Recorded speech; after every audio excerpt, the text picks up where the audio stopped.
And the recent developments come as the former president faces mounting pressure in other cases. New reports say his former chief of staff and North Carolina Congressman Mark Meadows has been granted immunity in exchange for his testimony regarding efforts to overturn the 2020 election. Meanwhile, in Georgia, Mr. Trump's former legal advisor, Jenna Ellis, is pleading guilty in that election interference case. Laura Jarrett brings us the latest. Federal prosecutors reportedly have a new top witness in their election interference case against the former president, his own former chief of staff.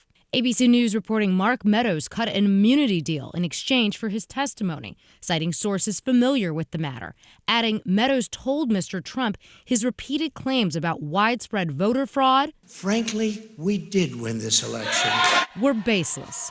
The former president denying that overnight in a series of posts. NBC News has not independently confirmed that reporting. The Justice Department is not commenting, while Meadows' attorney said in a statement he told ABC their story was largely inaccurate. Meanwhile, in state court, the list of cooperators against Mr. Trump is growing.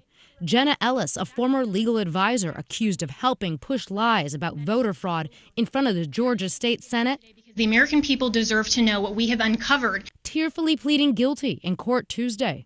If I knew then what I know now, I would have declined to represent Donald Trump in these post-election challenges. Ellis, now the fourth co-defendant to strike a deal with prosecutors in Georgia. All of this as Mr. Trump's former fixer heads back to court this morning in New York. For a second day on the stand, Michael Cohen, who once said he'd take a bullet for Mr. Trump, now testifying against him as the state seeks $250 million in a civil fraud suit. The former president and his namesake company already found liable for inflating his assets to get better loan terms. The judge now hearing evidence to determine the penalty, something Mr. Trump is fighting.